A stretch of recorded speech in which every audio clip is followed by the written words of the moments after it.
আচ্ছা, আপনি কি জানেন বাংলার একটি নির্দিষ্ট সময়কাল শুধুমাত্র ভারতীয় সমাজকেই নয়, বরং সমগ্র বিশ্বের সাংস্কৃতিক এবং বৈদিক জাগরণকে প্রভাবিত করেছিল? হ্যাঁ, ঠিকই ধরেছেন, এটি হলো বাংলার নবজাগরণ। কিন্তু এখন প্রশ্ন হলো, কি এই বাংলার নবজাগরণ?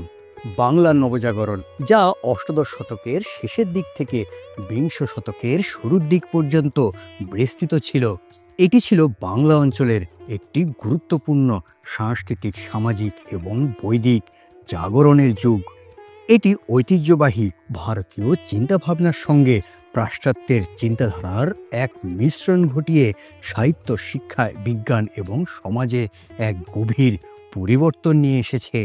শুধু তাই নয়, এই সময়কালেই আধুনিক ভারতের ভিত্তি স্থাপন হয়েছিল, যা কিনা শিক্ষা, মহিলাদের অধিকার, সতীপ্রথা, শিশু বিবাহের মতো সামাজিক দুঃখজনক প্রথার বিরুদ্ধে সংগ্রামে এক গুরুত্বপূর্ণ সংস্কারে উৎসাহিত করেছিল। এই সময়তেই ভারতে কিছু মহান চিন্তক, সাহিত্যিক এবং নেতা আমাদের উপহার দিয়েছিল। চলুন, এই ভিডিওতে আমরা জানব বাংলার নবজাগরণের ঐতিহাসিক পটভূমি, পরিচয় করব নেতৃত্ব দানকারী মূল ব্যক্তিদের সাথে। এছাড়া প্রবেশ করব এর সামাজিক এবং সাংস্কৃতিক আন্দোলনগুলোতে গভীরভাবে।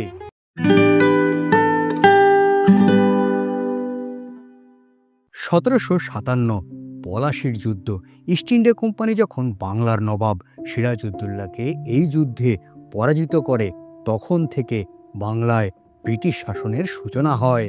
এই পরিবর্তন শুধুমাত্র ভারতীয় ইতিহাসের পরিবর্তন নয়, এর সাথে সাথে রাজনৈতিক, অর্থনৈতিক এবং সামাজিক ক্ষেত্রেও গভীরভাবে পরিবর্তন আনে।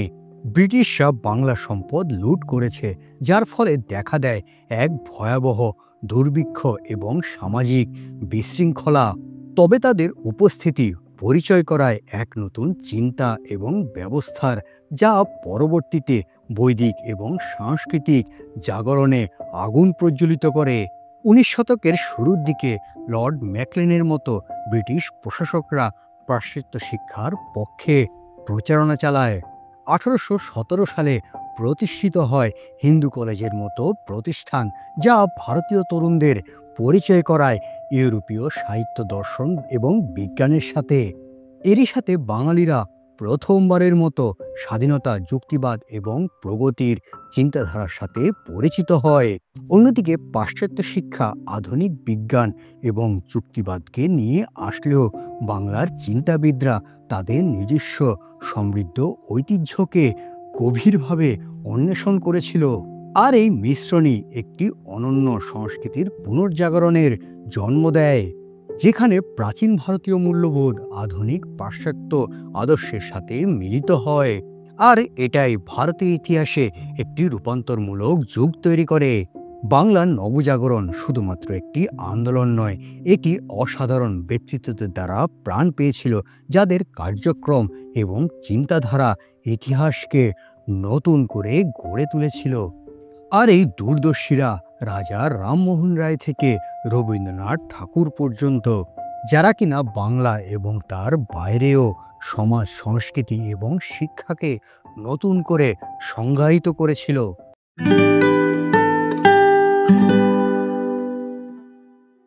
বাংলার এই নবজাগরণের প্রথম দিককার একজন সংস্কারক হলেন রাজা রামমোহন রায়, যাকে কিনা আমরা প্রায় বলে থাকি আধুনিক ভারতের জনক। 1828 সালে তিনি বাংলার হিন্দু সমাজ সংস্করণের লক্ষ্যে তৈরি করেছেন ব্রাহ্ম সমাজ। এছাড়া সতী প্রথা এবং শিশু বিবাহের মতো সামাজিক কুসংস্কারের বিরুদ্ধে চালিয়েছেন সংগ্রামও।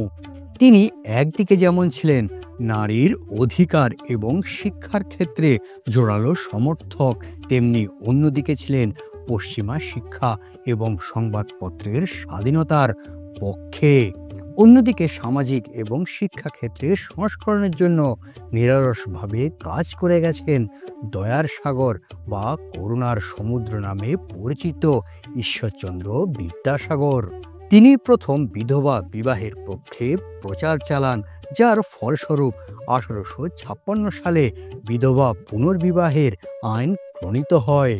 এছাড়া বাংলা বর্ণমালা সংস্কার, ব্যাকরণ মানসম্মত করা, সর্বশিক্ষা, বিশেষ করে মেয়েদের শিক্ষা প্রসারে তার গুরুত্বপূর্ণ ভূমিকা রয়েছে।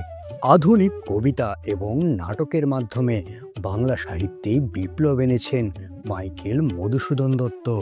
তিনি প্রথম মেঘনাদ বধ কাব্যের মতো রচনার মাধ্যমে বাংলা সাহিত্যে অমিত্রাক্ষর ছন্দের প্রবর্তন করেন। তার নাটক ও কবিতার মধ্যে প্রায় ভারতীয় থিমের সাথে পাশ্চাত্য রূপের মিশ্রণ দেখা যায়। বাংলার প্রথম আধুনিক কবি হিসেবে পরিচিত এই মাইকেল মধুসূদন দত্ত সাংস্কৃতিক এবং সাহিত্যের উদ্ভাবনার পক্ষে সমর্থন জানিয়েছেন। রবীন্দ্রনাথ ঠাকুর বাংলার সর্বাধিক বিখ্যাত ব্যক্তিত্ব, কবি, সাহিত্যিক এবং নোবেল বিজয়ী। গীতাঞ্জলির মতো অমর রচনা, যা 1913 সালে তাকে সাহিত্যে নোবেল পুরস্কার এনে দেয়। এছাড়া ভারতের জাতীয় সঙ্গীত জনগণ মন তারই হাতে রচিত। শান্তিনিকেতন এবং বিশ্বভারতী বিশ্ববিদ্যালয়ের মতো প্রতিষ্ঠান তারই হাতে প্রতিষ্ঠিত, যা কিনা সমন্বিত শিক্ষার উপর গুরুত্ব দেয়। তার রচনা আজও বিশ্বব্যাপী অনুপ্রেরণা দেয় এবং বাংলার আধ্যাত্মিক সত্তাকে তুলে ধরে। তবে বাংলার নবজাগরণের বার্তা যদি বিশ্বমঞ্চে কেউ পৌঁছে দিয়ে থাকেন, তিনি হলেন স্বামী বিবেকানন্দ। 1893 তিনি হিন্দু দর্শনের প্রতিনিধিত্ব করেন বিশ্ব ধর্ম মহাসভায়। যুব সমাজের ক্ষমতায়ন এবং জাতীয় গর্ব জাগরণের জন্য তার অনুপ্রেরণা সবাইকে অনুপ্রাণিত করে। এছাড়া তিনি সর্বধর্মের ঐক্য এবং আধ্যাত্মিক আত্ম-উন্নতির উপর গুরুত্ব আরোপ করেন। তিনি বিশেষভাবে পরিচিত ভারতীয় চেতনাকে পুনরুজ্জীবিত করার জন্য। তিনি জুগিয়েছেন স্বাধীনতা আন্দোলনের প্রেরণা এবং পুনরুজ্জীবিত করেছেন জাতীয় চেতনা। নবজাগরণে জন্ম দিয়েছিল প্রফুল্লচন্দ্র রায়, জগদীশচন্দ্র বসুর মতো বৈজ্ঞানিক চিন্তাবিদদেরকেও। তাদের মহান কার্যকলাপ ভারতীয় বিজ্ঞানকে স্থান দিয়েছে বৈদেশিক মানচিত্রেও। তত্ত্বাবধানী পত্রিকার মতো সাময়িকীগুলির মাধ্যমে সেই সময়ে বৈদিক আলোচনা এবং বিতর্কের কেন্দ্রবিন্দু হয়ে ওঠে যুক্তিবাদ এবং বৈজ্ঞানিক চিন্তা।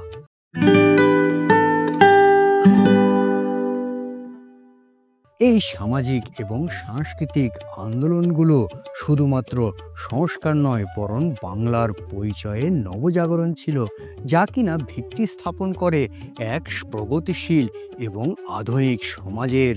বাংলার এই নবজাগরণই ভারতীয় স্বাধীনতা সংগ্রামের জন্য একটি বৈদিক এবং সাংস্কৃতিক ভিত্তি তৈরি করেছিল। নবজাগরণের সময় শুরু হওয়া মহিলাদের অধিকারের আন্দোলনগুলো আজও ভারতের লিঙ্গ সমতার উদ্যোগগুলোকে প্রভাবিত করে। এই নবজাগরণের প্রভাবেই বাংলা এখনো সৃজনশীলতার কেন্দ্র হিসাবে রয়ে গেছে। আজকের দিনেও কুসংস্কার, সামাজিক অপচার এবং অসমতার বিরুদ্ধে লড়াই এই নবজাগরণকেই প্রতিফলিত করে। বাংলার নবজাগরণ শুধুমাত্র একটি ঐতিহাসিক সময়কাল নয়, এটি একটি রূপান্তরমূলক আন্দোলন ছিল, যার শিক্ষা, দর্শন এবং সাংস্কৃতিক আদর্শগুলো আজও ভারত গঠন করে। এটি প্রাচীন ঐতিহ্য এবং আধুনিক ধারণার মধ্যে সেতুবন্ধন করেছে, যা কিনা আজও ভারত গঠন করে চলেছে।